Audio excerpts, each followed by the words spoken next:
Good afternoon. Good afternoon. How you guys doing today? I thought I might share words of wisdom, words of encouragement today. I haven't really came on live, right? Other than me playing games live, streaming live. Um, Words of encouragement.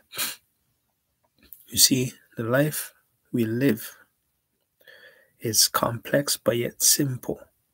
Now, there's many explanations to how you might perceive that aspect of thought that I am talking about. You see, the different components that we have is our physical, mental, and spiritual. And everybody has their favorite part that they use.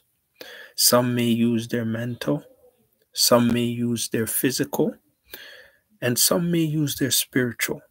And all components have keys to open certain advantages in life for you. Now, we all know that God created us and He is spiritual power source, the ultimate power source. Now, a lot of people, right, can say, well, what has God done for me? How do I know God exists? And how come, right, He has not helped me? Right before, because maybe you're going through rough times or you had things good before, but all of a sudden things changed. You see, I want you to understand that our life that we are living, right, is a test. That is why some parts of it is called testimony. So you go through things and then you get to a certain level of understanding. And then what happens is you are able to attest to it. You're able to then teach others your explanation, your thoughts, your process of what you've been through. And this helps others to evolve and grow in their troubles of life. God exists simply because He did create us in His image. He is existent. He is there. Anything good that you see, there's also a bad version of it. Like, for example, there is disturbance that takes place in your life. And sometimes spirits and demons and entities, right, tries to use these distractions to confuse your progress, to make sure that you don't grow in your aspect, because they're spending all their time trying to contain you so that you won't elevate to the next level. However, you have to persevere. You have to keep going. You have to keep excelling simply because you are not there to represent, right, what people's thoughts are. You're there to represent God. He is there either way, however you see Him. He's there. And He created both good and bad. You know why? Because He wants you to have a choice. He wants you to understand that His power is far beyond, and that the power within you is, directly from Him. So once you understand the power of God and the fact that He wants you to elevate, He wants you to grow, He wants you to evolve, then you will be able to comprehend the process and the thoughts that He gave you. You see, many prophets in the Bible, what happened was they went through trials and tribulation. And when they went through trials and tribulation, first they didn't have God, and then they had God. There's a difference. Developing a relationship with God. Understand that if you do not, you will develop a relationship with the enemy. It doesn't matter. Because you see, God is the center of everything. If you choose to worship Him, if you choose to respect Him, whatever you choose to do, understand that He has ownership of everything. So we can understand it from our physical perspective about ownership of everything. Meaning that regardless whichever way or whichever avenue you take, you will still arrive in front of God. That's the main important thing. Because you see, in our lives, right? Sometimes you may have a boss and you work for a company and you say, you know what? You may not get along with the boss or the company. And so you want to go somewhere else and work for a different company. You have the choice. And when you do, there is no consequences, right? Because it's still a choice of yours. However, whichever avenue that you take, right, you will end up in front of God, except for God, right, has commandments. And you see, you notice that He gave the commandments and then He gave the people judgment, meaning that now I can assess you. So taking 40 days, right, to create 10 commandments and giving it to Moses on Mount Sinai, and then saying to Moses, go and then give it to the people. And I will give the people time so that they can analyze and understand my ways. And my ways are in the commandments. And so that was a deep process and a very strong spiritual process. Now, what happens when you go against that now? Now, you are going against the laws of God, like the guide, because He's giving you a guide and saying, okay, you are in fact in an environment that you don't quite understand. And you may think you understand it because you were born here and you may lived here and you might have experienced. But on the spiritual side, there are entities, principalities that are far more wise than you. They know exactly the movements that you're making. And I know what they don't like because I am far more powerful because I created them. And so the fact that the knowledge of God shows that He created everything and that He knows in advance what these principalities, entities, and, demons of higher playing fields are all about. He knows this. He'll give the rules to the people so that the people are able to then combat what is taking place. We know about what is happening in the world. Now, these things took place simply in the Bible. There's nothing new under the sun. If it took place in the Bible, then that means it's going to take place physically because the Bible is the manual guide for everything in the world, not just the world, the universe, whether it's physical side, mental side, and spiritual side. And mainly spiritual because our spiritual is forever. That means it's far beyond. And I believe what is written in the Bible is not the final. It is the final process and instructions for the physical aspect of things, not the spiritual, because the spiritual is eternal and is forever. So everything, there's a good side to it and there's a bad side to it, right? It's just like this. You can't wear 4 pants at a time, right? You wear one pant leg at a time. You wear one pants, at a time to feel comfortable. One shirt at a time. Everything is one at a time, right? So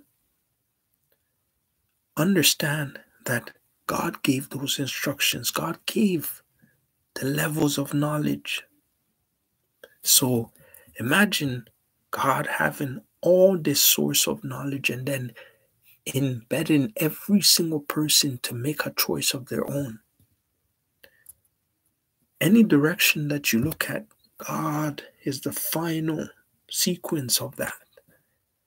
So whether you know Him, whether you don't know Him, you arrive in front of God.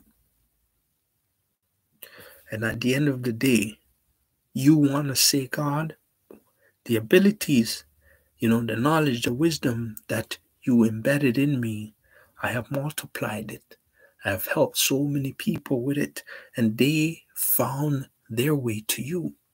It is like God's going to show you the way, and then when He shows you the way, right, you take the way, and then you go show it to others, and then others will also be shown the way.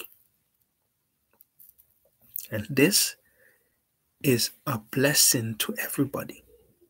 Because you see, you don't want to wait until things take place and then you don't know how to explain it. You don't want to wait until certain ways of life that has put God last to fail in order for you to say, you know what, maybe I should think of different ways to see happiness or to be happy. To be happy is to know God, because He's the one that created you. He's the one that keeps you healthy. He's the one that has a resting place for you. What happens physically, as you can see, right? It's not the permanent situation, but it's also God is always looking at the decision you choose to make. What choices in what positions do you make these choices in? Meaning that when you have it all, right, to your level of desire, what do you do with that desire? Or when you don't have it all, what do you then do? Do you seek Him only when you're in trouble? Or do you seek Him all the time? Or when it's good? Either way, you need to do it both times, good and bad, because He chose to keep you alive. By being alive, you still have a chance. God's not going to judge you on how good of an athlete you were or how good of a scientist you were or any of those things that you physically do in order to keep yourself happy. He's going to judge you based on the happiness that you try to give to others, to help others. The knowledge and wisdom that you have. Were you selfish? Did you keep it to yourself? Did you actually know the blessings and the peace? Did you try to grow that peace by helping others to understand? Because guess what? To this day, when you are sleeping, you don't know when you're going to wake up exactly. Do you see what I'm saying? Now, what have you left? What mark have you left? Because you see, your life is important to others, but have you made yourself important to God? How you make yourself important to God is not just spending time with God. It's utilizing the abilities that God has given you in order to bring people. Every time it says in heaven that every single time somebody turns away from their sins and they start to worship God and they accept God, right? the whole heaven praises and has, what's it called? A party. They feast. They're happy. It's joy. Now you tell me. So then what does that mean? It means the happiest time is when your abilities that God has given you, you start to share it to others so that it will enlighten them. That means you're igniting their candle within them to create flames that is a burning flame that is of good, so that that will help them, and not only them, because now they're going to share the joy of knowing God from their unique perspective, and so that they are able to then also grow. Because guess what? We as humans learn from others. We learn from examples, how things are. You see what I'm saying? And guess what? Whatever we are seeing, whatever is being anticipated on a daily basis, all these things are influential. Now you must understand, what change are you bringing to the world? What difference are you making from what you have? You see, faith is about your creativity. Faith is about you doing without knowing. You see what I'm saying? This is a choice that everybody has to make. Just like everybody has to choose to sleep, everybody has to choose to do right or wrong. All of them have choices. But the ones you make have the consequences for not just you, sometimes society, community, wherever. All of them have influential, whether it's good or bad.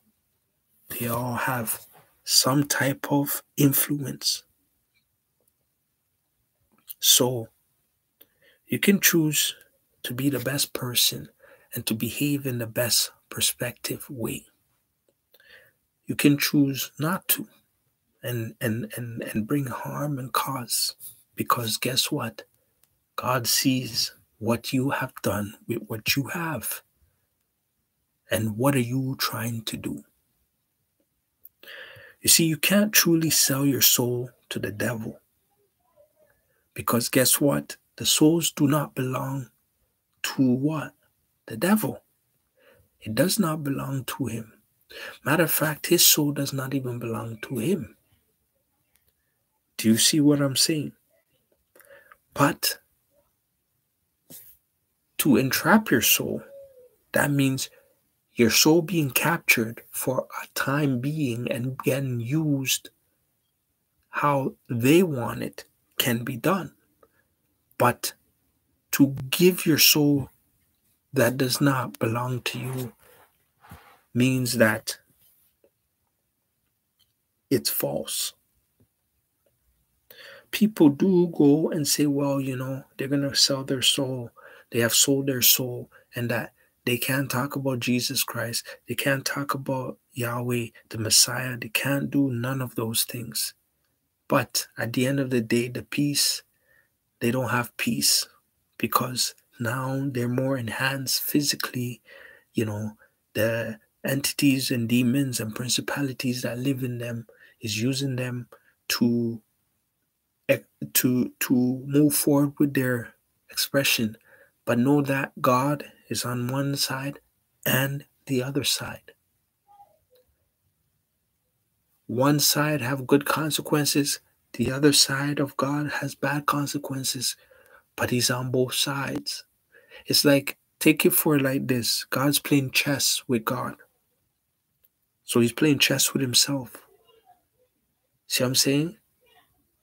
That's what he's doing. No matter what you may see it or perceive it to be, that's how it is. Because if the devil is basically fighting against us and God is saying we are more powerful than the devil, then God knows, obviously, that we know, or that we should know, how to foresee ourselves, right, in the light of the devil, because we